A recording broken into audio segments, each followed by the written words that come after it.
النهاردة هنعمل مع بعض صينية كوسة باللحمة كده بطريقة صحية ولذيذة. بصوا هتاكلوا صوابعكم وراها. بس قبل ما نبدأ في الفيديو، أنا إسراء ودي قناتي. ما تنسوش كده تعملوا لي اشتراك في القناة من الزرار الأحمر اللي تحت الفيديو، ولايك وشير لو عجبكم الفيديو ده. أول حاجة كده عملناها، سلقت اللحمة السليق العادي، حطيت بصلاية وطماطماية ولورا وسبتها تتسلق. وهنا كده انا كان معايا نص كيلو من الكوسة. ببدأ كده اقشر القشرة الخارجية دي، آه حاجة بسيطة يعني، وببدأ كده اقطعها شرايح صغيرة، دواير كده. بس انا بحب اقطع الكوسة الاول وبعد كده بغسلها. قولولي بقى انتوا بتغسلوا الكوسة قبل ولا بعد؟ غسلتها وسبتها تتصفى، ودلوقتي كده كنت بشيك على اللحمة بتاعتي. اول ما بتطلع الريمة دي طبعا بنشيلها، يعني اي زوايد كده بتطلع بنشيلها.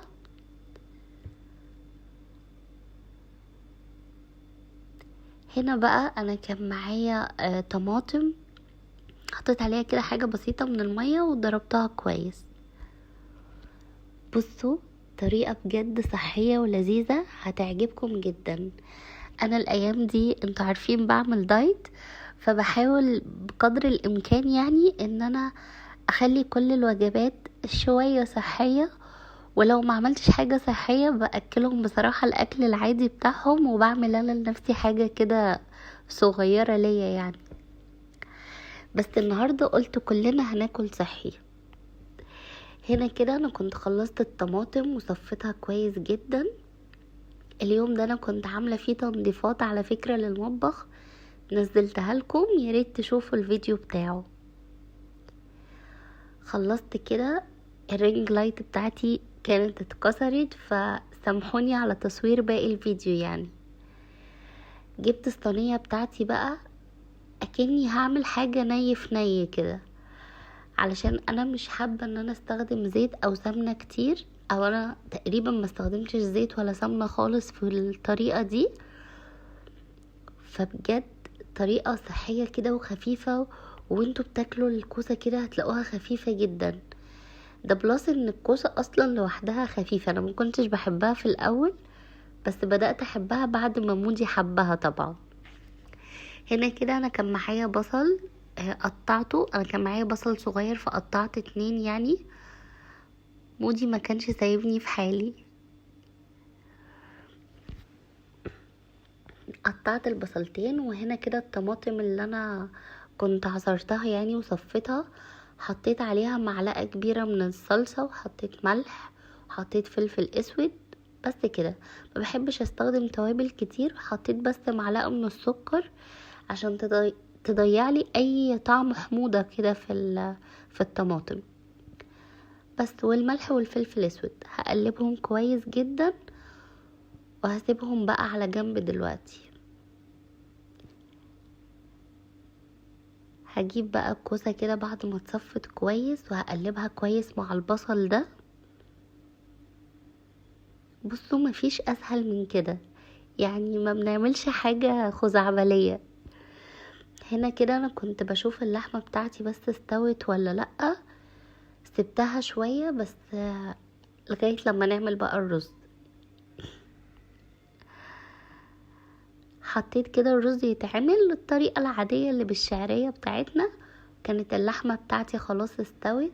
هبدأ احط اللحمة كده فوق، او يعني هي ما استوتش قوي، ما استوتش 100%، كانت خلاص داخلة في السوا. لان كده كده الكوسة ما بتاخدش اي وقت على النار. حطيت بقى اللحمة بتاعتي كده من فوق الوش، وهبدأ انزل بقى بالصلصة او الطماطم دي بتاعتي.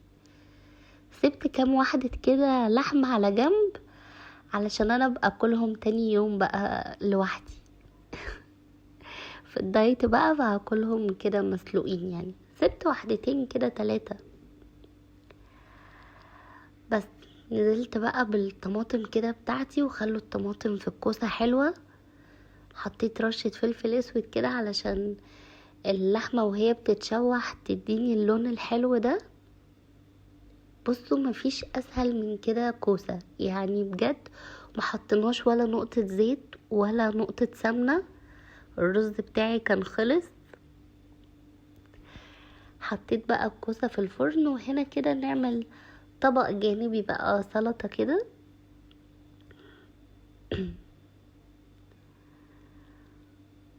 انا ما اكلتش معاهم رز اليوم ده، انا اكلت كوسة وسلطة فقط، واللحمة طبعا البروتين.